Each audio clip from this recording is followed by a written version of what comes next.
Ohayo gozaimasu. Ako nga pala si Joel, TITP dito sa Japan. Hindi mayaman, hindi mahirap, pero lumalaban. Ayun na nga, nasa klase kami niyan. Mahapon siguro yan. Tapos, sinundo kami ngayon para magpa-medical. 8 kami magpapa-medical niyan.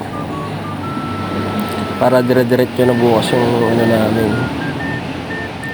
Magawa na ATM namin. Tapos, after ng 3 weeks, makapunta na kami sa kanya-kanya namin kay siya. So ayun nga, binibidyoan natin yung mga daan sa Japan. Grabe, napakalinis dito. Ang sarap gumala. Wala kang makitang kalat, wala kang makitang basura. Tapos ang sarap ng maglakad-lakad dyan. Talagang feeling safe ka. Walang babastos sa'yo, wala kang makakaaway sa daan. Sobrang respetado ng mga tao rito. So ayun na nga, hindi ko na nabidyoan yung pagtapos sa medical. Paggabi na yan, papunta kami sa supermarket. Yan, kasama natin yung mga tropa natin. Kahanap tayo ng hapunan yan. Bibili lang talaga natin dyan is para sa tofu. Gahanap tayong tofu. Meron naman na kaming doon, toge. Namiss na yung lutong Pinoy eh. Nagluluto dyan si Evan yan, yun ako pala. Kahanap siya ng murang toge dyan. Nag-iikot-ikot kami ngayon. Bali, mamimili na rin kung sila ng mga gusto nilang bilhin. Ako tamang load lang ako dyan. Tamang silip-silip lang. Wala pa tayong budget. Sa TITP pa lang tayo rito. Nag-aaral pa lang tayo dito eh. Wala pa tayong work. Kailangan magtipid. So ayun nga, umuha siya ng onigiri. Yung onigiri na yan, napapanood ko lang yan kay Ako si Luffy. Kung kilala nyo si Ako si Luffy, vlogger dito sa Japan. Masarap daw yan. Yan yung tuna flavor na onigiri. Pero mukhang masarap din yung chicken nun eh. So ayun nga, si Evan naghahanap. Nakakita nga siya dyan ng tofu, pero medyo fried na siya. Pwede naman na, mura lang siya. Nasa 98. Wala pa siyang 100 yen. Kung iano mo sa peso yun, nasa 38 pesos lang. So ayun, nagtatalo kami ng tropa dyan si Joshua. Sabi niya laing daw. Tingin mo walang laing dito siguro. Kasi Japan to. Sabi ko nga sa kanya, baka yan para sa onigiri, toppings, ganun. Hindi natin alam. Hindi pa tayo gano'n nakakabasa na ni Hongo. Sakto pa lang. So ayun nga, lakad-lakad kami. Hindi nila mapagdesisyonan kung anong klaseng tofu yung bibilin kasi mahal ng iba talaga. So ito nga pala yung tropa natin na fluent sa ni Hongo. Yan, taga yan, Batangas. Shout out sa mga taga Batangas, sabi niya dyan. Yung mga tropa yan, satyo natin yan. So yun nga, ikot-ikot tayo rito. Tingnan natin, ngayon 7 na ng gabi ngayon. Hinihintay sana natin yung mga mag half price yung mga pambilihan dito. Kaso wala pa nagkaabit ng mga tag eh. Mga 8 pa siguro yun, kaya hindi na natin nahintay. Sa bagay, bibili lang naman natin pang hapunan eh. Pero kung gusto nyo mag-grocery makamura, kailangan mga pagbago na mag-close para makamura kayo. May mga yellow tag na yan, kalahati ng presyo, halos yung ibababa. So ayun nga, nagtingin tayo dito ng mga isda. Ayun, sarap niya ng pansinigang. Best.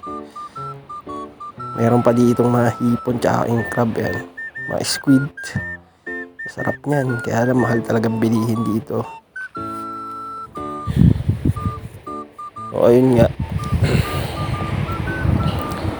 Ito na yung mga tropa natin na ano bang hinahanap na ito mga to. Hindi sila magkandaw gaga sa pinamimili nila. Alam nyo ba ang lamig ngayon dito sa Japan? Ano pa lang ngayon, spring season pa lang ngayon dito, pero papasok na yung tag-init. Pero yung temperatura dito nasa 15 or 16 degrees Celsius. Kaya sobrang lamig. Naka-jacket tayo niyan, hindi lang natin binigyan sarili natin. Bahala na sila dyan.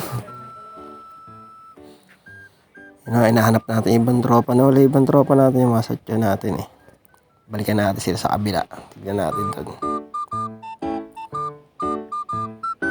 Dami dito, mapapagastos ka talaga rito pag di ka marunong magtipid. Wala akong nakikita mga Pilipino po dito eh.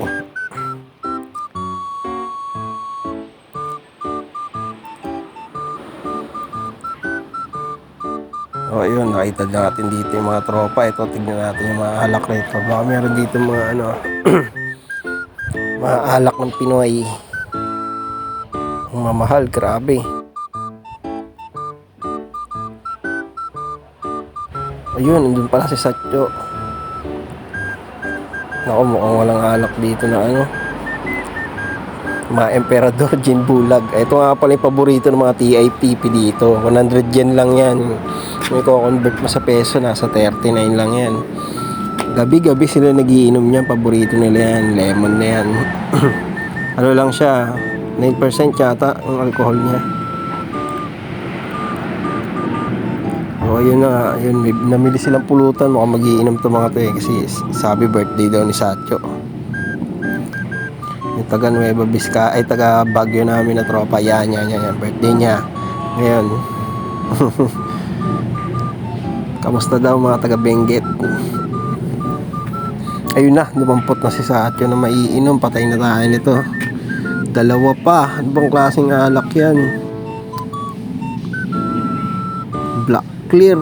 Tingnan natin presyo, 698 yen. O bahala na kayo mag-convert sa peso niyan. Sigurado mahal yan. Bahala na si Satyo dyan. May pulutan pa tayo na ano, bituka ng ano, baboy. Ayan yung chef nga pala namin yan, yung may bitbit na yan. Magaling magluto yan. Sarap magluto yan. Ayun na, ang sinasabi ko kanina na paborito nila. Dumampot na si Satyo. Yari na tayo nito. Magiinuman na itong mga to. Bali birthday niya, tapos mag-aano na rin kasi kami, aalis na kami dito sa ano, dorm na magkakasama kami diyan kasi yung sa isang kwarto na tinutuloyan namin, dalawa kami ng tropa ko si Aris. Ang kasama namin 6 na Myanmar, mga dugyot. Grabe sila, naninigarilyo sa loob ng room. Tsaka ano, nagiinom, which is bawal yun. Hindi pa naninigarilyo yung kasama ko.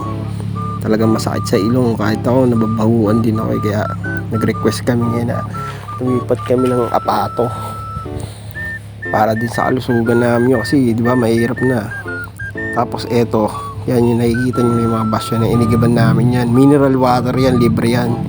Pero yung basyo, bibili mo na sa 600 pesos. Kahit balik-balikan mo yan, ay 600 yen pala. Balik-balikan mo yan, libre yan. Pati yung yelo dyan, libre. Pero dapat magkakaibang tao yung kumukuha. Eto yung bigas, grabe itong bigas na to. 5 kilos lang yan, pero 3,000 yen yan. Convert nyo sa peso kung magkano yan. Ilang araw lang namin kakainin yan sa dami namin. Grabe yung bigas dito. Ayan, sabi niya, naghahanap ka ng mura pero nasa Japan ka, di ba? Mahirap pag gano'n ng bigas dito. Grabe yung presyo ng bigas dito. So ayun na nga, tama na muna siguro to. Magbabayad na kami, kailangan na namin umuwi kasi paggabi na rin. Nagbabalak pa si tropa natin na dumampot pa. Ang daming pagpipilian ng mga alak dito. Kaya kapag lasinggero ka, dito ka maghihirap sa Japan sigurado. So ayun na, magbabayad kami dito. Sa pagbabayad naman dito, merong mga card dyan may mga card na ginagamit, yung Smiles o yung bibigay ng company mo. Pwede rin naman cash, madali lang naman magbayad din ng cash dyan. Tinuruan nila kami. Kala namin nung una mahirap din, pero ayun, may English translation naman siya. Tsaka mababait din naman yung mga tindera dyan. Tutulungan kanila kung di ka Nihongo aranay ka, hindi ka pag-ano sanay sa Nihongo, yung tutulungan ka naman nila. So ayun na nga guys, uwian na to. Magluluto pa kami.